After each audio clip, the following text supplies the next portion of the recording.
Banten dikenal sebagai daerah 1000 kiai dan sejuta santri. Salah satu ulama asal Banten, Syekh Nawawi Al-Bantani pernah menjadi imam di Masjidil Haram Makkah, dan karya kitab-kitabnya masih rutin dikaji di berbagai pesantren hingga universitas dalam maupun keluar negeri.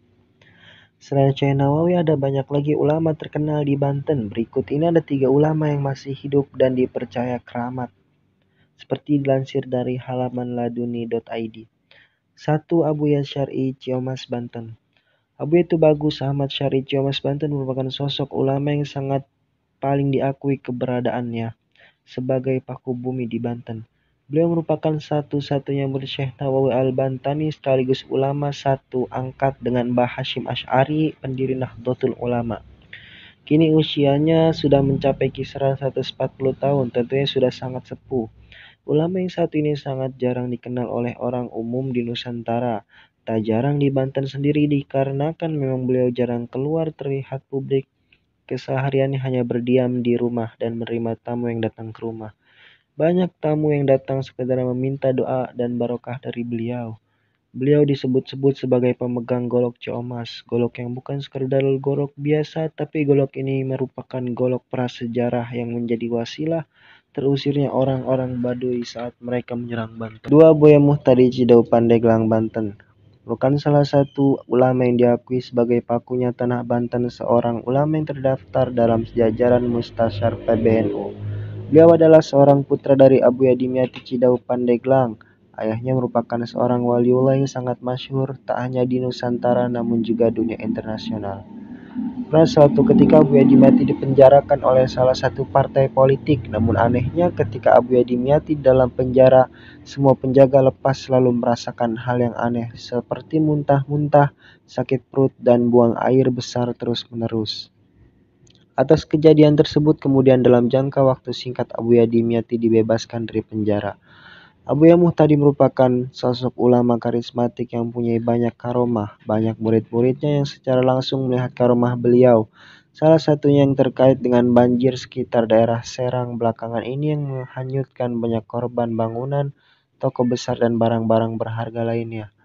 Sebelum terjadi banjir besar di Serang, malam harinya Abuya Muhtadi melakukan ritual dzikir yang cukup lama.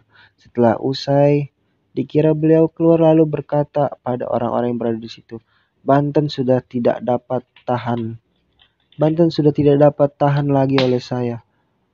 Orang-orang yang berada di tempat tersebut bingung apa maksud Abah Muhtadi. Apa yang akan terjadi dengan Banten?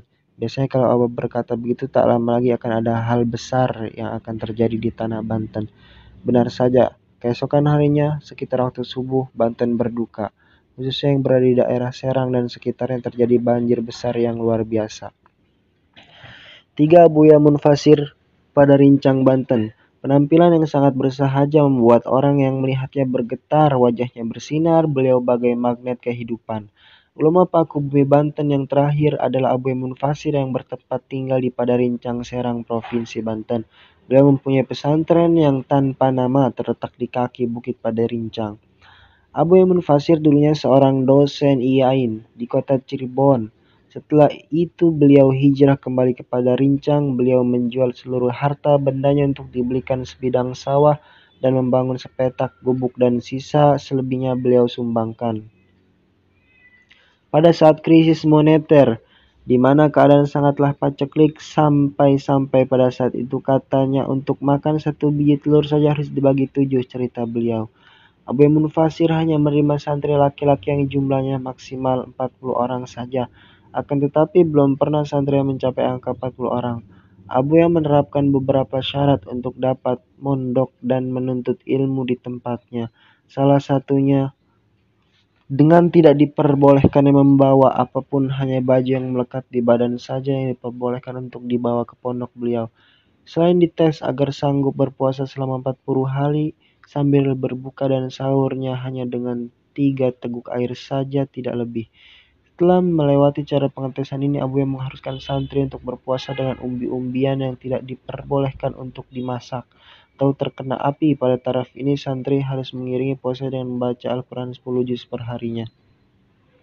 Ketika semua sudah dilewati, sampailah kita pada syarat yang bisa dibilang syarat tertinggi yang diberikan oleh Abuya, yaitu harus puasa muti.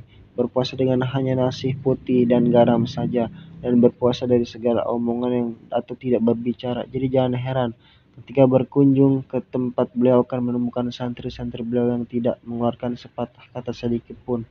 Syarat-syarat yang diberikan beliau memang terlihat sangat berat, tapi beliau punya manhaj sendiri untuk menjadikan santri-santrinya memiliki hati yang bersih, salah satunya melalui jalan tasawuf. Masya Allah.